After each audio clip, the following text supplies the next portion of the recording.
Joseph സാറിന് പറ്റിയ അബദ്ധം നമുക്ക് പറ്റണ്ട. ഒന്ന് ചെക്ക് ചെയ്തിട്ട് എല്ലാരും കൂടി ഇരുന്ന് കാണാം അല്ലേ?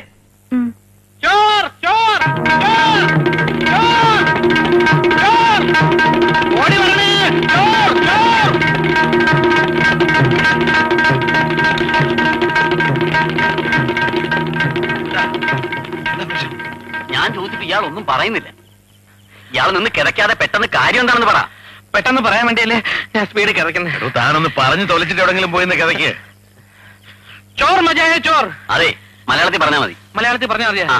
ഒരു മുഴുത്ത കള്ളനെ ആ മതിൽ അടിക്കണം. ഏത് മതില്? ബാങ്കിന്റെ ഭാഗത്തേക്ക് പോയി. എന്താ ബാങ്കിന്റെ മതിലോ? അല്ല, ബാങ്കിന്റെ അപ്പുറത്തെ മതിലുള്ള വീടിന്റെ മതില്. അല്ല, HMT ജോലിയുള്ള മേനൻ സാറിന്റെ മതില്. എന്നിട്ട് എങ്ങോട്ട് പോയി? മിർച്ചി മസാല ഞാൻ കണ്ടില്ല. കിന്തു ബീസാൽ ബാദ് കുറെ ദൂരം ഞാൻ അവന്റെ പിന്നാലെ ഓടി. പരന്തു ഞാൻ അടുത്തിൽ നേരം നിൽക്കാനുള്ള ക്ഷമ അവൻ കാണിച്ചില്ല. ഈ ശാന്തിനഗറിൽ മാത്രമാണ് കള്ളന്മാരുടെ ശല്യം ഇല്ലായിരുന്നത്. ഇവിടുത്തെ കൂർക്ക അച്യുതൻ സിംഗ് ആണെന്ന് കള്ളന്മാർ അറിഞ്ഞു കാണുമെന്ന്. തുണിയൊന്നും പുറത്ത് കിടപ്പില്ലല്ലോ. ഇല്ല, ഞാനെല്ലാം നേരത്തെ എടുത്തിട്ടു. മോളിയുടെ വീട്ടിൽ ടെറസിൽ നനച്ചിട്ടിരുന്ന തുണി മിനിഞ്ഞാന്ന് കള്ളം കൊണ്ടുപോയത്രേ. എന്നിട്ട് ഞാൻ അറിഞ്ഞില്ലല്ലോ. തന്നെ അറിയിച്ചിട്ടല്ലേ കള്ളം മോഷ്ടിക്കാൻ വരുന്നത്. ഏതായാലും എല്ലാവരും ഒന്ന് കരുതിയിരിക്കണം. ഉഷ്ണകാലമായതുകൊണ്ട് ആരും വിൻഡോ ഒന്നും തുറന്നിട്ട് കിടക്കണ്ട. ഇപ്പോഴിവിടുത്തെ സബ് ഇൻസ്പെക്ടർ ഫിറോസ് എന്റെ ഫ്രണ്ടാ. ശാന്തിനഗറിൽ ഒരു കണ്ണ് വേണമെന്ന് ഞാൻ അവനോട് പറയാം. ഒക്കുമെങ്കിൽ 2 പോലീസുകാരെ നൈറ്റ് പെട്രോൾ അയക്കാൻ പറയാം. ഞാനിവിടെ ഉള്ളപ്പോ അതിന്റെ ആവശ്യമുണ്ടോ സാർ? താൻ ഇവിടെ ഉള്ളത് കൊണ്ടാണ് അതിന്റെ ആവശ്യം. ഗോൾഡും വിലപിടിപ്പുള്ള ഡോക്യുമെന്റ്സും ബാങ്കിന്റെ ലോക്കറിൽ വെക്കുന്ന സേഫ്. ഈ ശിവംപിള്ള സാറിനെ പോലെ ഇത്രയും പ്രൊഫഷണൽ ഡെഡിക്കേറ്റഡ് ആയിട്ടുള്ള ഒരാളെ ഞാൻ ഇന്നേ വരെ കണ്ടിട്ടില്ല. കണ്ടില്ലേ അർദ്ധരാത്രിയിലും ക്യാൻവാസിംഗ്. അതെങ്ങനെ? ഇതല്ലേ നമ്മുടെ കൂർക്ക. ഇനി എല്ലാരും പോയി ചന്ത ഉറപ്പിച്ചില്ലേ സുഖമായിട്ട് ഉറങ്ങിക്കോളൂ. കള്ളവരാണെങ്കിൽ ഞാൻ വിളിച്ചോളാം. ഇടോ, ഞങ്ങളുടെ ഉറക്കം കെടുത്താനാണോ തനിക്ക് ശമ്പളം തരുന്നത്? എന്നാ ഇന്ന് ഉറങ്ങുന്നില്ല.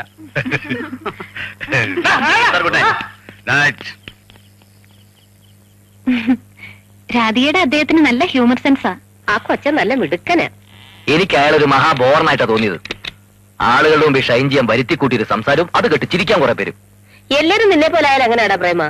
ഈ വീടിന്റെ മുമ്പിൽ ഈ കണ്ട ജനം അത്രയും കൂടിയിട്ട് നീ കമാന്ന രക്ഷയും മിണ്ടിയോ? എന്നാ ഞാൻ നാളെ മുതൽ ഒരു കാര്യം ചെയ്യാം. അമ്മയും മരുമോളും കൂടി കുറച്ച് കോമഡി എഴുതാം. ഞാനത് പബ്ലിക്കിന് മുമ്പ് പറഞ്ഞിട്ട് ഹോന്ന് ചിരിക്കാം. അയ്യ, തമാശ പറയുന്ന ആള്. തമാശ പറഞ്ഞില്ലേലും വേണ്ടില്ല, വലിയ സീരിയസ് ആകാതിരുന്നാ മതിയായിരുന്നു എന്റെ ദുശാസന.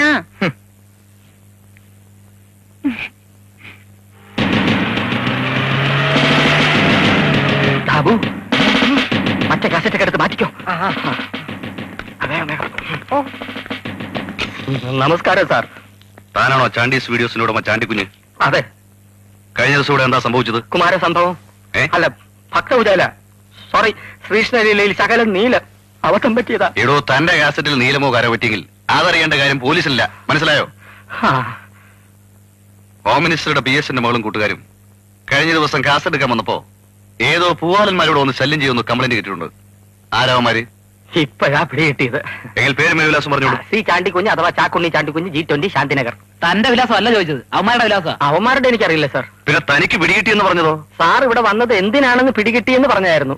ശാന്തിനഗർ അസോസിയേഷന്റെ സെക്രട്ടറി താനല്ലേ? അതെ. എന്നിട്ട് തനിക്ക് അവരെ അറിയില്ല? അവന്മാരെ ഞാൻ ഈ കോളനി കണ്ടിട്ടേ ഇല്ല.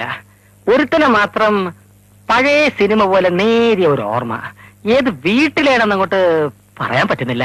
അവന്മാരെ കുറിച്ചുള്ള ഡീറ്റെയിൽസ് അന്വേഷിച്ച് സ്റ്റേഷനിൽ അറിയിക്കണം. അറിയിക്കാം.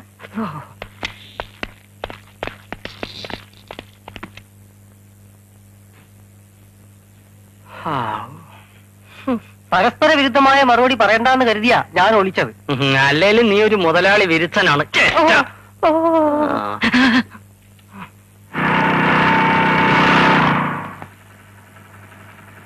താങ്ക്സ്. തിങ്കളാഴ്ച ഞാൻ പിക്ക് ചെയ്യാം. ഇവിടെ ബോറാണെങ്കിൽ വൈകിട്ട് നീ ഗ്രൗണ്ടിലോട്ട് വാ. ടോണി ഹാരി അവിടെ വരും, അവരെയും പരിചയപ്പെടാം. വരാം. ആ കക്ഷിയെ കണ്ടോ? ഞാൻ പറഞ്ഞില്ലേ അവളുമാരുടെ ഗ്യാങ്ങാ. നീ ഒന്ന് മുട്ടി നോക്ക്, ചിലപ്പോ വളയും. ഇവിടെ സ്ഥിരമായിട്ട് നിന്നിരുന്ന ഈ ട്രൈ ആയിരുന്നു. അളിയച്ചാരം നിർത്തണ്ടേ? പെങ്ങള് വിചാരിച്ചാ പോരെ, അല്പം സോപ്പ് പോകത്തേര്. അതേ ഉള്ളൊരു വഴി.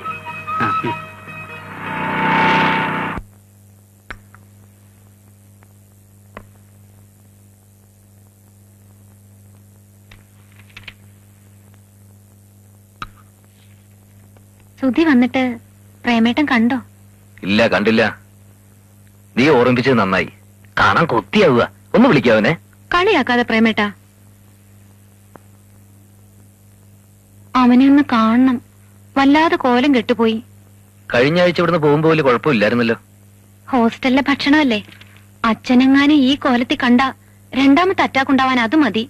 സ്വന്തം മകൻ മെലിഞ്ഞത് കണ്ടിട്ട് ലോകത്ത് ഇതുവരെ ഒരച്ഛന് ഹാർട്ട് അറ്റാക്ക് വന്നിട്ടില്ല.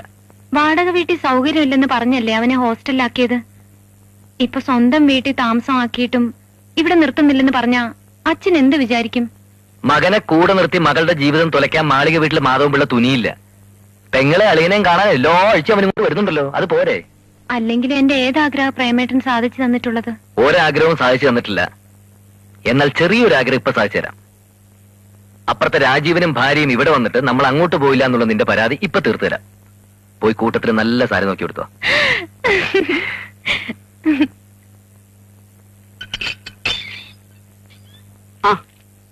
മോളെ ആരാ വരുന്നത് നോക്കി. നമസ്കാരം. നമസ്കാരം. വരൂ. ഹലോ. ആ ഇരിക്കൂ ഇരിക്കൂ. രാധിക അടുക്കളല്ല, ഇപ്പൊ വരും. അപ്പുറത്തുനിന്ന് ഇപ്പുറത്തേക്ക് വരാൻ രണ്ടുപേർക്ക് ഇപ്പോഴാ സമയം കിട്ടിയത്.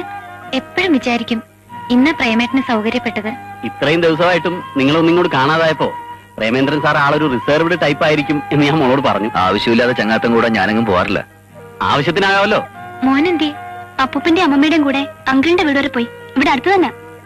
ചായ എടുക്ക്. അല്ല, ചായ കുടിച്ചിട്ട് ഇറങ്ങിയത്. ഞങ്ങളുടെ വീട്ടിൽ നിന്ന് ഒരു ചായ കുടിച്ചെന്ന് കരുതി വയറിന് അസുഖമൊന്നും വരാൻ പോകുന്നില്ല സാറേ. നീ ചായ എടുക്ക്. ചെല്ലേ. വരൂ. പിന്നെ ശാന്തിയാറിലെ താമസമൊക്കെ എങ്ങനെ? കുഴപ്പമില്ല. ഡെവലപ്പ് ആയി കഴിഞ്ഞാൽ ഇത്രയും നീറ്റ് ആയിട്ടുള്ള ഒരു ഹൗസിംഗ് കോളനി കേരളത്തിൽ ഉണ്ടാവും തോന്നില്ല. ഞങ്ങൾ വീട് വെക്കുന്ന കാലത്ത് സെന്റിന് 2000 രൂപയായിരുന്നു വില. ഇപ്പൊ എന്താ സ്ഥിതി? ഞാൻ 25 വെച്ച് 6 സെന്റ് വാങ്ങിയത്. അത് 2 കൊല്ലം മുമ്പല്ലേ സാറേ. ഇപ്പൊ 40 കൊടുത്താലും 1 ഇഞ്ച് സ്ഥലം കിട്ടാനില്ല. സത്യം പറഞ്ഞാൽ ഇവിടെ താമസിക്കുന്നതിൽ എന്റെ വൈഫിന് വലിയ താല്പര്യമില്ലായിരുന്നു. ചുറ്റും മരങ്ങളും വളരെ വിശാലമായ മുറ്റമൊക്കെ ഉള്ള ഒരു കൊച്ചു വീടാണ് അവളുടെ മനസ്സിലുണ്ടായിരുന്നത്. നെറ്റിയിൽ ചന്ദനക്കുറിയും തുളസി കതിരും ഒക്കെ ചൂടി 2 നേരം അമ്പലത്തിൽ പോയിരുന്ന ഒരു നാട്ടുമ്പുറത്തുകാരി അല്ലായിരുന്നോ? എന്ത് പാട് വെട്ടെന്ന് ഒന്ന് മോളേണാക്കി എടുക്കാൻ. രാജേട്ടൻ ആരെങ്കിലും കിട്ടിയാ പിന്നെ സംസാരിച്ചോണ്ടിരുന്നോളൂ.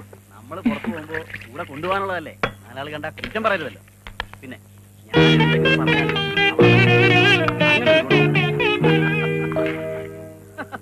ഈ ബ്ലൗസ് എവിടെ തയ്പ്പിച്ചതാ?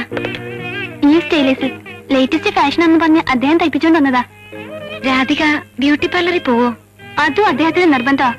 മുഖം വരണ്ടിരിക്കുന്നു, ഓയിൽ മെസ്സേജിന് പോയില്ലെന്ന് കുറച്ചു മുമ്പേ ചോദിച്ചതേ ഉള്ളൂ. സുലോചന ഏത് ബ്യൂട്ടി പാർലറിലാ പോകുന്നത്? ഞാൻ ഇതുവരെ പോയിട്ടില്ല. ഈ സിപ്ലായിന്നും മെർക്കിന്നും ഗ്ലാക്സോയിന്നും ഒക്കെ വിളിക്കുന്നുണ്ട്. നമ്മൾ പിന്നെ ഇതിനെ വെറുതെ ഒരു റോളിംഗ് സ്റ്റോൺ ആവുന്നത്. ഇപ്പോഴത്തെ ഈ കമ്പനി എനിക്ക് വളരെ നല്ല ട്രീറ്റ്മെന്റ് തരുന്നുണ്ട്. പക്ഷെ എല്ലാ റെപ്രസെന്റേറ്റീവ്സിന്റെ സ്ഥിതി അതല്ല കേട്ടോ. സാമ്പിൾസ് വിറ്റ് ചെലവ് കഴിയുന്നവർ വരെ ഉണ്ട്. എന്റെ മെഡിക്കൽ പുരാണം കേട്ട് ബോറടിച്ചെന്ന് തോന്നുന്നു. കുറച്ച്. സാറിന്റെ ഈ ഫ്രാങ്ക്നെസ് ആണ് എനിക്ക് ഇഷ്ടമായത്. സത്യമായിട്ടും. കൊടുക്ക. മോക്ക് ചായയില്ലേ? എനിക്ക് വേണ്ട. മോള് വൈകുന്നേരം ചായ കുടിച്ചില്ലല്ലോ. വേണ്ട രാജേട്ടാ. പാലില്ലല്ലേ? ഈ രാജേട്ടന്റെ കാര്യം നമുക്ക് 2 പേർ കൂടെ കുടിക്കാം.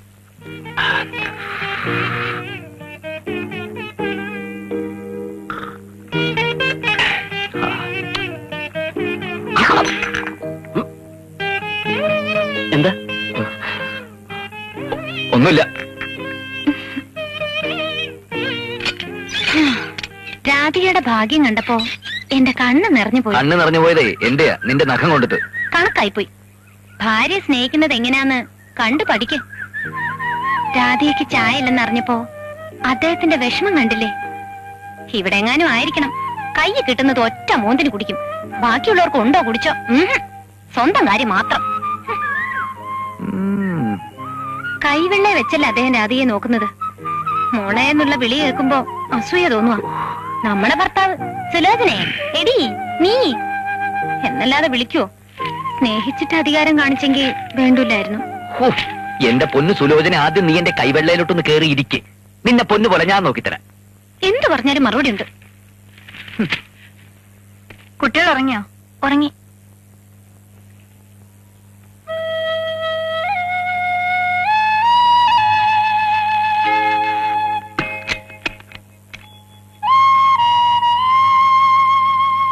കിടക്കണില്ലേ? കിടന്നാ ഉറക്കം വരണ്ടേ? ആലോചിച്ചിട്ട് എത്തും പിടിയും കിട്ടുന്നില്ല. എന്താ ഇപ്പൊ ഇത്ര അങ്ങോട്ട് ആലോചിക്കാൻ? മാലുവിനെ MBBS അയക്കാൻ ഇനിയും കുറെ പണം ഫിക്സഡ് ഡിപ്പോസിറ്റിൽ ഇട്ടേ പറ്റൂ. കല്യാണത്തിനുള്ള വേറെ കണ്ടെത്തണം. ഇതാ ഇപ്പൊ നന്നായത്. മാലു 5ാം ക്ലാസ്സിലേ ആയുള്ളൂ. അവളെ കെട്ടിച്ചേക്കാൻ ധൃതിയായോ? ഇരുന്നിട്ട് എഴുന്നേക്കുന്ന പോലെ ആ പെമ്പിള്ളയുടെ വളർച്ച. അരിച്ചു പറക്കി കണക്കൂട്ടി മുമ്പോട്ട് പോയില്ലെങ്കിലേ കരവറ്റാൻ ബുദ്ധിമുട്ടാ. ഇളയവക്ക് വേണ്ടി എടുത്ത ഇന്ദിരാവികാസ് പത്ര 3 കൊല്ലോടെ കഴിയുമ്പോ ഇരട്ടിയാകും. ആ തുക അതിൽ തന്നെ ഇൻവെസ്റ്റ് ചെയ്യുന്നതാ ബുദ്ധി. ഏത് നേരമുള്ള നിങ്ങളുടെ ഈ കണക്ക് പറച്ചിലും ബാങ്ക് ഭാഷ ഉണ്ടല്ലോ, എനിക്ക് തീരെ രസിക്കുന്നില്ല. അതിന് നിനക്ക് കണക്ക് കൂട്ടാറിയണ്ടേ? ചെസ് കളി പോലാ കണക്ക്. പഠിച്ചു കഴിഞ്ഞാൽ വളരെ ഇൻട്രസ്റ്റിംഗാ. ഇൻകവും എക്സ്പെൻഡിച്ചറും തമ്മിലുള്ള ഒരു യുദ്ധമാ ലൈഫ്. ഇൻകത്തെ കടത്തി വെട്ടാൻ എക്സ്പെൻഡിച്ചർ ശ്രമിക്കും, അനുവദിക്കരുത്. ചെലവിന്റെ മനസാക്ഷിയില്ലാത്ത ആക്രമണത്തിൽ നിന്ന് വരവിനെ രക്ഷിച്ചെടുക്കണമെങ്കിൽ അസാമാന്യമായ ആത്മധൈര്യം വേണം. ഈ കണക്കെന്ന് പറയുമ്പോൾ 2 സംഖ്യകൾ തമ്മിലുള്ള കളിയാണെന്ന് തോന്നുന്നു. ആദ്യം അധികവും ന്യൂനവും ഗുണനവും ഒക്കെ കാണും. ഗുണനങ്ങളിലായിരിക്കണം എപ്പോഴും നമ്മുടെ ശ്രദ്ധ. ഉറങ്ങിയോ? മന്ദബുദ്ധികൾ വേഗം ഉറങ്ങും.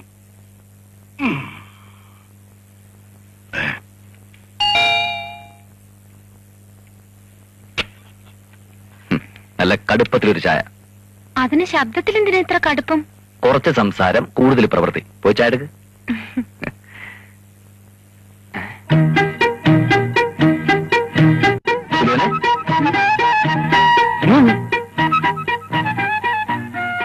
എന്തത് ഏത് നീട്ടിരിക്കുന്നത്? ബ്ലൗസ്. അല്ല, അതിന്റെ പുറകിൽ എന്താ ജനല്? ഇതാ ഇപ്പോഴത്തെ ഫാഷൻ. അപ്പുറത്തെ രാധയിട്ടിരിക്കുന്ന കണ്ടില്ലേ? നല്ല ചേർച്ചയുണ്ടല്ലേ? ആഹാ, എന്നാലും തിരിച്ചിട്ടാലേ കുറച്ചുകൂടി ചർച്ച ഉണ്ടാവും. എന്നാ തിരിച്ചിടാം.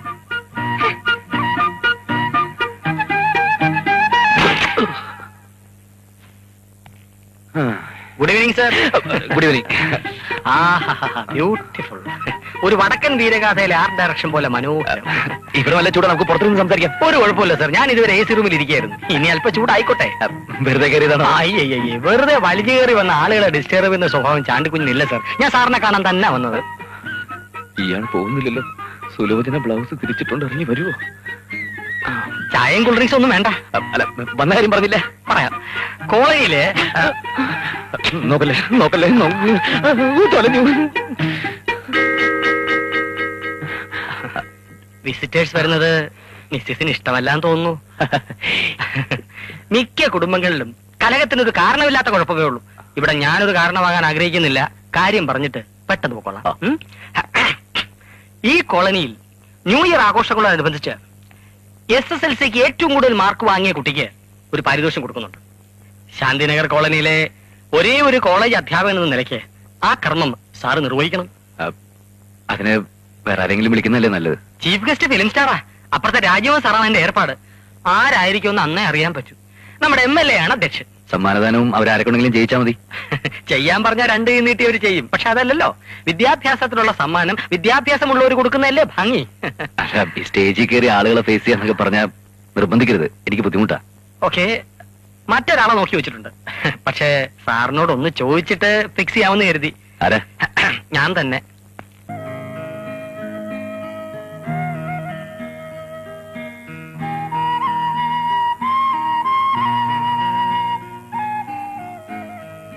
ആ വേഷം വൃത്തികേടായതുകൊണ്ടല്ലേ വേണ്ടെന്ന് പറഞ്ഞത്. ഇങ്ങനെ നിസ്സാര കാര്യങ്ങൾക്കൊക്കെ മുഖം വീർപ്പിച്ചിരിക്കാൻ തുടങ്ങിയല്ലേ എന്നും പിണങ്ങിയിരിക്കാനേ നേരം ഉണ്ടാവും. ജീവിതം തുടങ്ങിയിട്ടല്ലേ ഉള്ളൂ. ഇനി എന്തൊക്കെ പ്രശ്നങ്ങൾ നേരിടാൻ കിടക്കുന്നു. എല്ലാം പ്രേമേട്ടന്റെ ഇഷ്ടം പോലെയല്ലേ ചെയ്യുന്നത്. പ്രശ്നങ്ങൾ ഒറ്റയ്ക്ക് നേരിട്ടാ മതി. എന്ന് പറഞ്ഞാൽ എങ്ങനെ? സുഖവും ദുഃഖവും ഒക്കെ നമ്മൾ ഒരുമിച്ചല്ലേ പങ്കിടേണ്ടത്? വേണ്ട. ഏതെങ്കിലും കാര്യത്തിന് പ്രേമേട്ടൻ എന്റെ അഭിപ്രായം ചോദിച്ചിട്ടുണ്ടോ? ഒരു ഭാര്യയാണെന്ന് വെച്ച് എന്റെ ടേസ്റ്റുകൾ ഞാൻ സറണ്ടർ ചെയ്യണോ? വീട് വെച്ചു, അതും പ്രേമേട്ടന് ഇഷ്ടമുള്ള പ്ലാനിൽ. എന്നോട് എന്തെങ്കിലും ഒരു അഭിപ്രായം ചോദിച്ചോ? ഇഷ്ടമുള്ള വസ്ത്രം പോലും ധരിക്കാൻ സമ്മതിക്കില്ലെന്ന് വെച്ചാ കുറെ കഷ്ടമാണ്. അപ്പുറത്ത് ഇപ്പുറത്തുള്ളവരൊക്കെ ചെയ്യുന്നത് കണ്ട് ഓരോ കോലം കെട്ടരുന്നല്ലേ ഞാൻ പറഞ്ഞുള്ളൂ.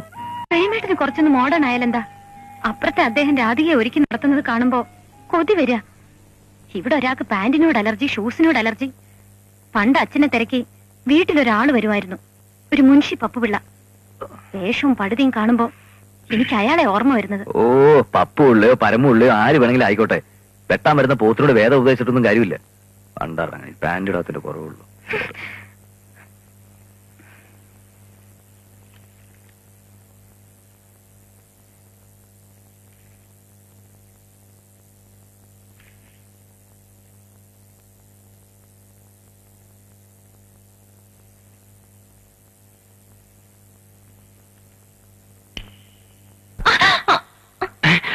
എന്താ എന്തു പറ്റി?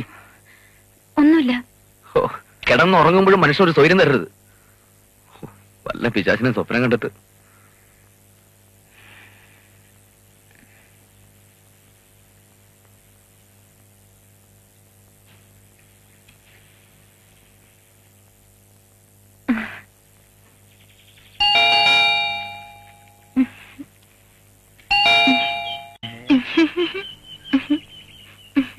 വേണ്ട രത്ന വേണ്ട. വരുന്നുണ്ട് നേരെ നില്ല്. എന്താ? മാഡം ഒരു സർവന്റിന്റെ കാര്യം പറഞ്ഞിരുന്നല്ലോ, ഇപ്പോഴാണ് ഒത്തു കിട്ടിയത്. വൈകിട്ട് 5 മണി വരെ ഓക്കെ. Salary 200 rupees. എന്താ പേര്? ശാരദ. ബയോഡാറ്റ വലിയ കുഴപ്പമൊന്നുമില്ല. ഇവളുടെ ഭർത്താവ് വേറൊരുത്തിയുടെ കൂടെ പോയി. ഇവളും വിട്ടുകൊടുത്തില്ല. ആളിങ്ങനെ ഇരിക്കെങ്കിലും ഭയങ്കര വാശിക്കാരിയാ. ഇവള് മറ്റോളുടെ ഭർത്താവിനെ സംഘടിപ്പിച്ചുകൊണ്ട് പോന്നു. ഒരു മ്യൂച്വൽ ട്രാൻസ്ഫറിങ്. പൈങ്കിളിയാ, നല്ലപോലെ വായിക്കും. ആഴ്ചയിൽ 4 ദിവസം തറ തുടയ്ക്കാം. സാധനങ്ങൾ മേടിക്കാൻ കടയിൽ പോണെന്ന് പറയരുത്. TV സിനിമയുള്ള ദിവസം താമസിച്ചു പോയാൽ മതി. ആ, എന്നാൽ ഇടതുകാലം വെച്ച് കയറി. ആ, പ്രേമേട്ടനോടൊന്ന് ചോദിക്കട്ടെ. ഈ സർവന്റിന്റെ പോസ്റ്റിംഗ് ഒക്കെ പെണ്ണുങ്ങളുടെ വകുപ്പല്ലേ? ഇതിലേക്കൊക്കെ എന്തിനാണ് ആണുങ്ങൾ വലിച്ചേക്കുന്നത്? അല്ലേ ശാരദ?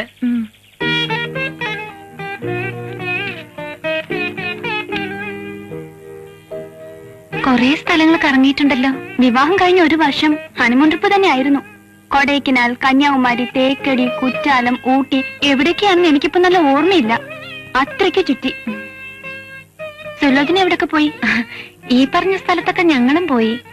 പ്രേമേട്ടന് ലീവില്ലാത്തത് കൊണ്ട് അധിക ദിവസം തങ്ങിയില്ലെന്നേ ഉള്ളൂ. ഇതാരാ? അനിയത്തിയ? അല്ല, ഞാനാ. കല്യാണത്തിന് മുമ്പുള്ള ഫോട്ടോയാ. വിശ്വസിക്കാൻ ഒക്കുന്നില്ല. എന്തൊരു മാറ്റം. അദ്ദേഹം ഒരാളെ ഇങ്ങനെ ആക്കി തീർത്തത്. മുടി ബോബ് ചെയ്യാനും പുരിയും പ്ലക്കാനും ഒക്കെ പറഞ്ഞപ്പോ ആദ്യമൊക്കെ എനിക്ക് ഭയങ്കര നാണമായിരുന്നു. ഭർത്താവിന്റെ ഇഷ്ടമല്ലേ നമ്മുടെ ഇഷ്ടം. അതുകൊണ്ട് ഞാനങ്ങ് വഴങ്ങിക്കൊടുത്തു. എന്റെ എല്ലാ കാര്യത്തിലും രാജേട്ടന് വലിയ ശ്രദ്ധയാ. പുറത്തു പോകുമ്പോ ഏത് ഡ്രസ് ഇടണമെന്ന് രാജേട്ടനാ സജസ്റ്റ് ചെയ്യുന്നത്. അങ്ങനെയുള്ള ഭർത്താവിനെ കിട്ടുന്നത് ഒരു ഭാഗ്യമാ. ദേവിയോട് എനിക്കൊരു പ്രാർത്ഥനയുള്ളൂ, രാജേട്ടന്റെ കാലിൽ ഒരു മുള്ള പോലും കൊള്ളിക്കല്ലേ എന്ന്. ആ വന്നു. ഇതാ മനസ്സിൽ ഓർത്താ മതി, അപ്പൊ കൺമുൻപിലുണ്ടാവും. ഞാൻ ഇറങ്ങട്ടെ? ഇരിക്കുന്നേ. ഞാൻ ഒറ്റയ്ക്കിരുന്ന് ബോറടിക്കുകയല്ലായിരുന്നെന്ന് അറിയുന്നത് അദ്ദേഹത്തിന് സന്തോഷാ. വന്നിട്ട് അധികം നേരമായോ? കുറച്ചു നേരമായി. സുലുവിന് ചായ കൊടുത്തില്ലേ മോളെ? അത് പിന്നെ ഞാൻ കൊടുക്കാതിരിക്കോ? മോള് മറക്കില്ലെന്ന് എനിക്കറിയാം. എന്നാലും ചോദിക്കേണ്ട എന്റെ മര്യാദയല്ലേ. സുലു ഇരിക്കെ. 1 മിനിറ്റ് മോളിക്ക് വന്നേ. ഇപ്പൊ വരാം. ആ ദാ ശമ്പളം. ഇപ്രാവശ്യം കമ്മീഷൻ കൂടുതലുണ്ട്. പിന്നെ ഫ്രണ്ട്സിനൊക്കെ സോഫ്റ്റ് ഡ്രിങ്ക്സ് വാങ്ങിച്ചു കൊടുത്ത വകയിൽ ഒരു 150 രൂപ ചെലവായിട്ടുണ്ട്. പിന്നെ ഞാൻ പറഞ്ഞില്ലേ, നമ്മുടെ സോമശേഖരൻ പിള്ള, പുള്ളിക്ക് ഒരു 300 രൂപ കടം കൊടുത്തു. പിന്നെ ഒരു 200 രൂപ വണ്ടി സർവീസിന്, അത് റീഫണ്ടബിളാ. ഇങ്ങനെ എല്ലാം കൂടെ 350, 250, 650 രൂപ. ബാക്കി എത്രയുണ്ട് നോക്കി.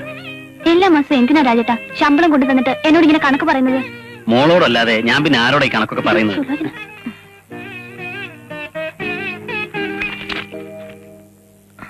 ഞാൻ ഇറങ്ങട്ടെ? പകലൊക്കെ മോളിവിടെ ഒറ്റയ്ക്കാണ്. സമയം കിട്ടുമ്പോഴൊക്കെ സുലു വരണം.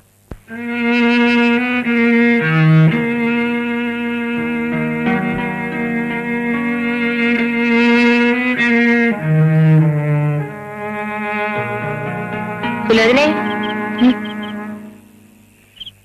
നീ ഇവിടെ നിൽക്കാന്നോ? ചിത്രഗീതം തുടങ്ങാറായി. ആ TV ഒന്ന് ഓൺ ചെയ്തേ. അമ്മ സുധയോട് പറ. അതിന് അവൻ ഇവിടെ ഇരിക്കുന്നോ? കറക്കം കഴിഞ്ഞ് വരാനുള്ള നേരം ആവുന്നതല്ലേ ഉള്ളൂ.